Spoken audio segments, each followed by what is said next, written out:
So today's topic, why it is wrong for women to actually be a man's boss in the vast majority of cases, is probably going to sound controversial to some people, but if you understand hypergamy and you can envision its consequences, its implications, then you wouldn't be that surprised about what I'm going to say here.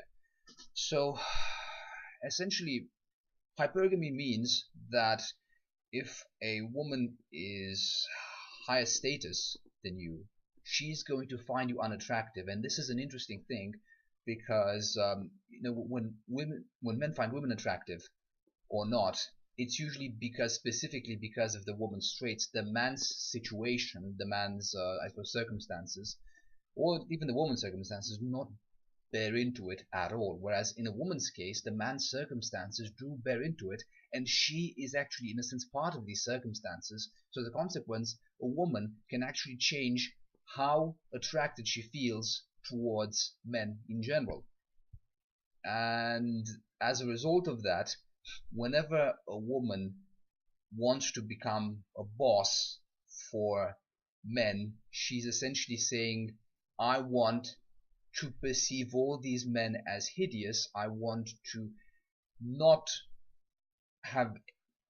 provide any means of bonding with them, of, I guess, having a family with them. I want to push this man away from my own, I guess, dating pool. And essentially, if you accept your own responsibility, I suppose, for providing other people with a family, then you must also accept that by doing this, by becoming a boss, you are denying your employees a family, in a sense, and you are basically saying, I'm going to distance myself from you, and I'm going to treat you as less than I would treat you if I were not your boss. But now I want to be your boss, and now I want you to work for me. I want you to be happy doing it.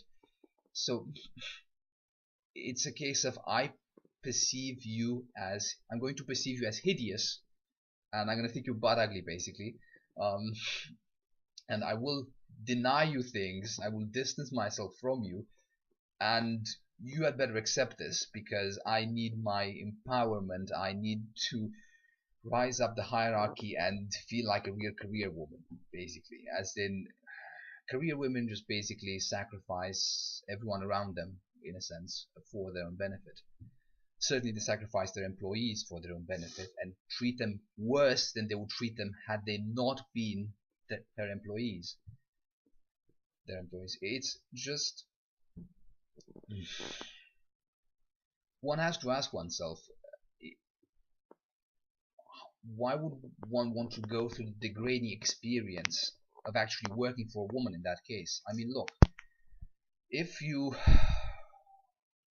were a woman and you had various men you could work for, as a secretary, for example, because the secretary is the main line of employment in which that women pursue. Basically,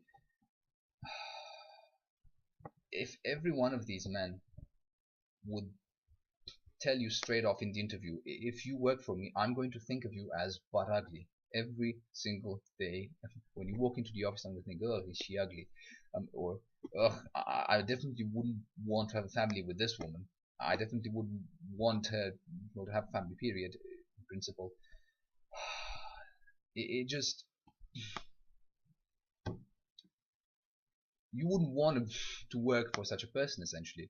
You wouldn't want to work for someone who regards you so degradingly. But at the same time, you could say, okay, well, he's a man. If I actually do have an unattractive physical appearance, he can't do anything about this. But in the case of a woman, the fact that she is actually your boss makes her perceive you as butt ugly, and she can actually control her attitude towards you as a consequence. I know I'm repeating myself, but to summarize, a woman can control her attitude towards you, and her attitude gets worse the higher she rises in a hierarchy. In fact, once she rises above you, once she employs you, pretty much once you work for her, she's going to look down on you. and treat you as less than other men who are actually above her in the hierarchy. But at the same time, a career woman is always trying to rise in the hierarchy. She's trying to get to the top of a corporation or say a political group or what have you. So in essence, she wants to view the vast majority of men as unmarriageable. She wants to deny them marriage, she wants to deny them closeness and love and the family, and to see them as butt ugly. And men are for some reason well okay with letting women progress in their careers so that they actually end up employing men. Now, okay, I know that people in general don't understand hypergamy very well. It's something that women are obsessed with concealing, something that they really don't want us to understand very thoroughly, because once we do, we can understand their nature, we can understand how filthy they actually are, and as a consequence of that, we can begin to not take their crap any longer, which would be fantastic for us, of course, but very unpleasant for them. So they don't want men to know essentially how female bosses regard the men that work for them. And I think that once we did, we would actually be faced with a much more interesting choice than before, when it would just be a matter of, okay, do I want to work for this woman because she's a pleasant boss? No, it's a case of, do I want to work for this woman even though she wants to deny the vast majority of men a marriage partner, even though she wants to deny the vast majority of men a family? I wouldn't work for such a piece of shit. Honestly, I wouldn't work for such a scumbag.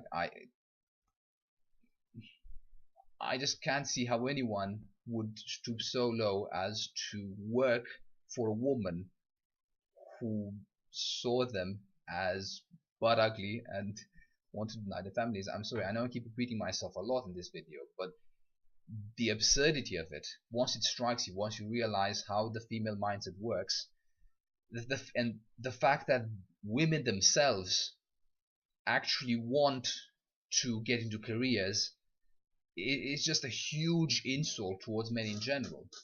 So whenever you deal with a careerist woman, you're not dealing with a person who, wants to be your equal and wants, I guess, everyone to succeed. No, she wants the vast majority of men to actually fail at reproducing and, having children, having a family, at bonding, because she wants to get her high status and her money. She's so interested in the high status and her money that she wants to treat the vast majority of men like dirt.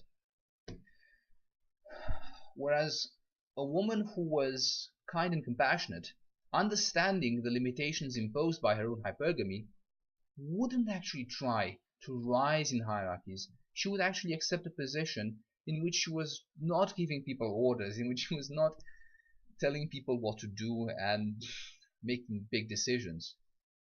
Which is, I suppose, a tragedy for her as well, in a sense, though I do think that you can, I suppose, do a lot of good without actually having the final say in decisions in general. In fact, I don't like, how should I say this, ruling over others either, and at the same time I know I can certainly influence people for the better. I can encourage them, I can support them, which is all wonderful. So good women, I would imagine, tend to do these things, whereas scummy women tend to want to be your boss.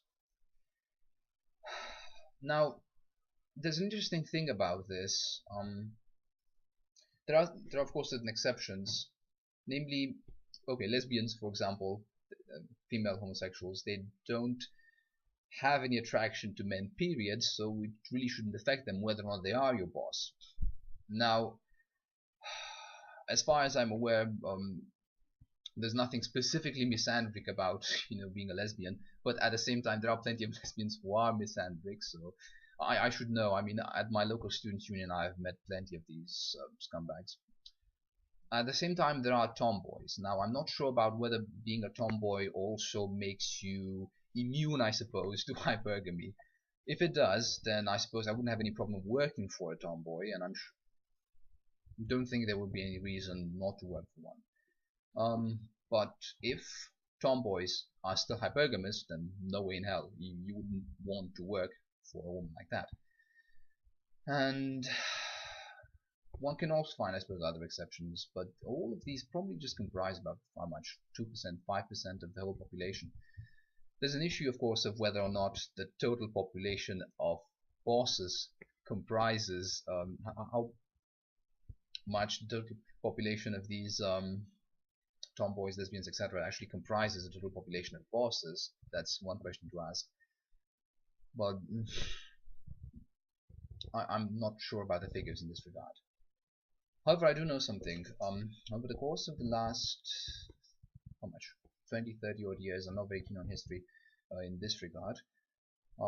Affirmative action took root in the United States, in Europe as well, unfortunately. I think this was more of a recent trend in Europe. Basically, there are certain professions that women actually don't like going into. Surprise, surprise. For example, mathematics and engineering, and pretty much everything that requires a very serious intellectual challenge and I suppose a devotion to long hours of effort. Again, there are exceptions, tomboys for example, and you know, one of the people who had the most striking success in computer science, in fact, was, I think she still lives, is a lesbian. So basically she invented computer programming as in computer languages, which I think was really brilliant of her. And basically you can find exceptions to these for all these women who don't have any sort of interest in the technical fields, but with affirmative action, a lot of women who don't actually have a serious interest in these fields can actually join into them for example, for political reasons. Say that they're feminists and that they actually want to take over these fields. Well, they're going to be able to do this with affirmative action. And this creates a problem wherein your female bosses aren't, just hypergamous. They're also bloody, ruthless feminists. And as such, you really, really wouldn't work for them. Wouldn't want to work for them. So, I suppose hypergamy is a massive reason not to actually want to work for a woman if you actually care about, I suppose, principles and want to ensure that you're working for someone who really cares about you and cares about people in general. A woman who is hypergamous and wants to be men's boss doesn't care about men, pretty much. So just there's no legitimate moral reason to actually want to work for her. Well, that's been quite a long rant, I suppose. And I hope it has given you some food for thought. I do realize that it's, for people who haven't really thought about hypergamy, a huge leap to consider this state of affairs. But once you do understand it, you begin to ask yourself, how the hell do these scumbags have the audacity to want to pursue a career? Anyway, I look forward to making more videos, and I hope you are going to enjoy them all. So have a good day.